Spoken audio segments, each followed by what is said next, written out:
بسم اللہ الرحمن الرحیم اللہم صلی علی سیدنا و مولانا محمد معدن الجود والکرم وآلہ وصحبہ وبارک وسلم۔ آج میرا جو ٹاپک ہے وہ قرآن پاک کے 14 سجدوں کے حوالے سے ہے۔ میری مائیں، میرے بھائی، میرے دوست، یہ غور سے، توجہ سے سماعت فرمانا کہ ان میں ہمیں کیا کرنا ہوتا ہے اور یہ سجدے کس ٹائم کیے جاتے ہیں، کس حالت میں کیے جاتے ہیں، کس حالت میں نہیں کیے جاتے۔ تو میں آپ کو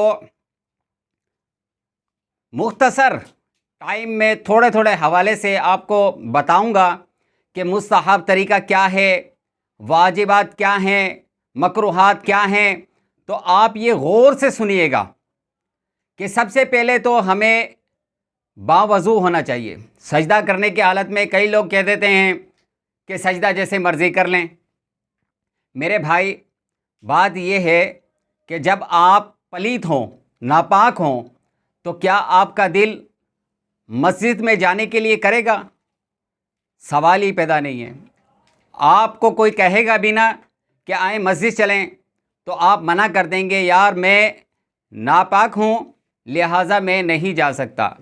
اگر آپ گلی سے آ رہے ہوں اور کوئی کتا یا جانور جو پانی میں گندے میں بیٹھا ہو اور وہ نکل کر یک دم آپ کو چھینٹے لگا دے تو آپ کا دل نماز پڑھنے کو بھی نہیں کرے گا۔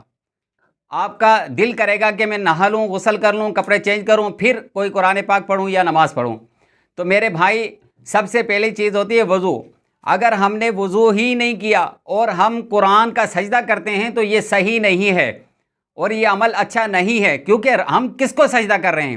ہم رب کائنات کو سجدہ کر رہے ہیں، جس کے آگے، جس نے ہمیں پیدا کیا ہے، ہمیں اتنا بڑا کیا ہے۔ ہم شکرانے کے نفل پڑھ رہے ہوتے ہیں، کوئی بھی چیز کرتے ہیں، ہم سجدہ کس کو کرتے ہیں؟ رب کو کرتے ہیں۔ نماز ہم پڑھتے ہیں، سجدہ رب کو کرتے ہیں۔ تو یہ سجدہ بھی ہے۔ تو اسی سجدے کو جب آپ ادا کریں تو آپ وضو کریں، اور اگر آپ کا وضو نہیں ہے، مثال کے طور پر آپ زبانی پڑھتے ہیں، آپ حافظ ہیں، حافظ قرآن ہے، اللہ نے آپ کو قرآن عطا کیا ہوا ہے، یا کچھ میری بہنیں بھائی یاد کرتے ہیں، جیسے یاسین شریف کسی نے یاد کی ہوئی ہے، کسی نے سورہ واقعہ یاد کی ہوئی ہے، تو ایسی صورتیں بھی لوگوں کو یاد ہیں۔ جب آپ پڑھ سکتے ہیں، بغیر وضو پڑھ سکتے ہیں، لیکن جب سجدہ تلاوت آ جائے تو آپ سجدہ نہیں کر سکتے، کیونکہ وضو کرنا اس کے لیے ضروری ہے، اور وضو ہی آپ کریں گے۔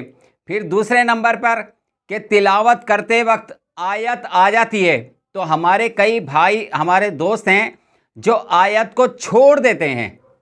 یہ مکروہ تنزیہ ہے کہ جب آپ کے سامنے سجدہ تلاوت آ جائے تو آپ اس کو پڑھ لیں۔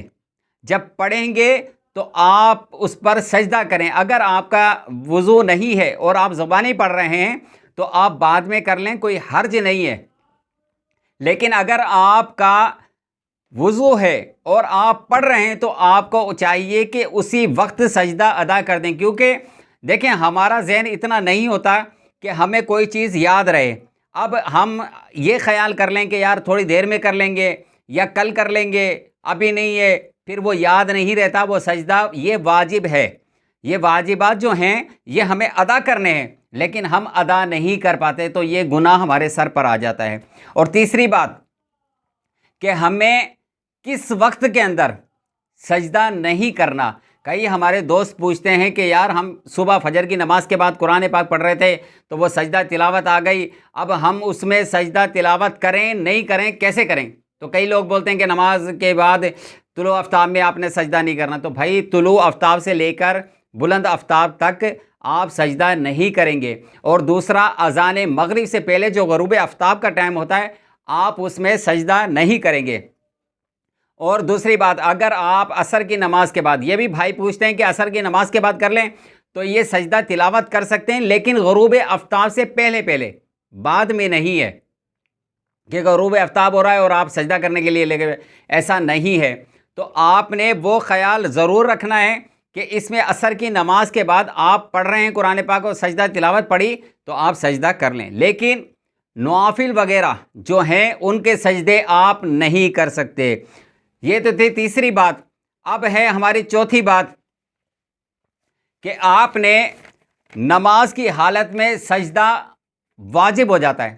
اب ہمارے کئی بھائی پوچھتے ہیں کہ اور بہنیں پوچھ لیتی ہیں، وہ نماز پڑھ رہی ہوتی ہیں، نماز پڑھتے پڑھتے وہ سجدہ تلاوت کی کوئی جیسے صورت الگ ہے وہ پڑھ لی اور اس کے بعد دوسری صورت پڑھ لی اور رکوع سجود کر کے فارغ ہو جاتے ہیں، پھر کہتے ہیں تو ہمیں تو یاد نہیں تھا، ہم سجدہ کیسے کریں. تو بھائی نماز کی حالت کے اندر جب آپ کھڑے ہوں گے تو سجدہ آپ پر واجب ہو جائے گا. اب آپ نے اس نماز سے وہ سجدے کو ضائع نہیں کرنا، یہ آپ نے خاص توجہ دینی ہے. اور جو میرے بھائی نفلی یعنی اپنی منزل کو یاد کرتے ہیں اور نفلی پڑھتے ہیں گھروں کے اندر یا مدرسوں میں استادوں کو سناتے ہیں، جب وہ نماز کی حالت سے نیت باندھ کر کھڑے ہو جائیں تو سجدہ آئے گا تو وہ سجدہ لازمی کریں گے. اور 5ویں نمبر پر سجدہ تلاوت واجب ہے کہ کئی سالوں کے مثال کے طور پر آپ کے اوپر سجدے ہیں، آپ نے پچھلے رمضان شریف قرآن پاک پڑھا، اس سے پچھلے پڑھا، اس سے پچھلے پڑھا، آپ کو یاد نہیں ہے، تو اس کا طریقہ کار اللہ تعالیٰ معاف کرنے والا ہے. اندازہ کر لیں آپ 5 سال سے مثال کے طور پہ قرآن پاک پڑھ رہے تھے، آپ نے کوئی سجدہ بھی نہیں کیا، تو آپ کا ایک اندازہ ہونا چاہیے کہ میں 1 ماہ کے اندر ایک قرآن پاک پڑھ لیتا ہوں تو اس میں 14 سجدے ہیں، وہ 14 سجدوں کے حساب سے آپ سال کا حساب لگا لیں.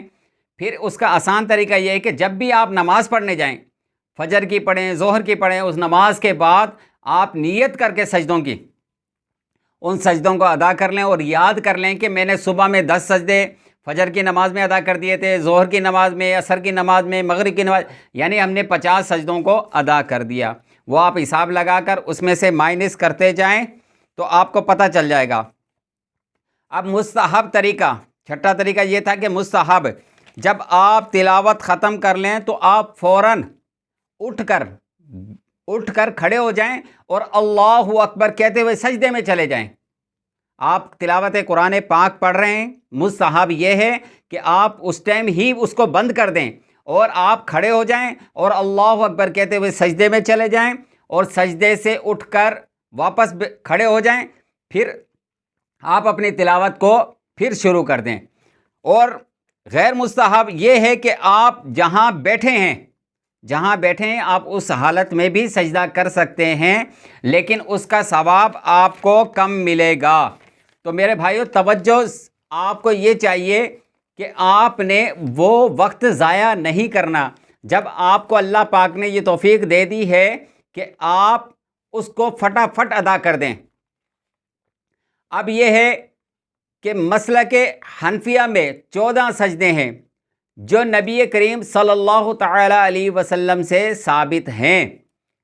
تو میرے بھائیوں بات اتنی ہے کہ اللہ کے نبی نے جو 14 سجدے کیے ہیں ان کو ہمیں ذہن میں رکھنا ہے کہ کن کن صورتوں میں سجدے کیے تھے اور کن صورتوں میں نہیں کیے، تو یہ ہمیں اچھی طریقے سے یاد ہونا چاہیے.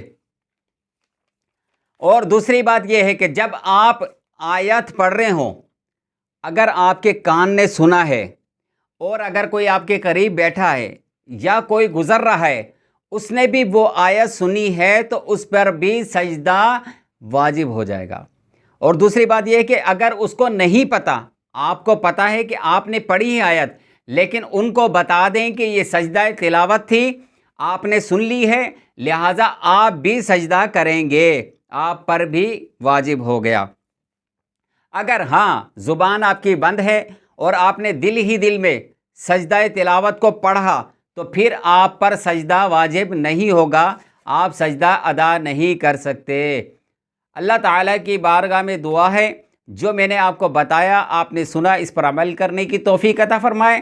یہ دوسری والی ویڈیو میں انشاءاللہ کل ٹائم ملے گا تو پھر میں آپ کو یہ آگے والی تفصیل بیان کروں گا کہ سجدوں کے بارے میں کیا حکم ہے. بس اللہ تعالیٰ کی بارگاہ میں دعا جو ہم نے کہا سنا اس پر عمل کرنے کی توفیق عطا فرمائے. وما علینا الا البلاغ المبین.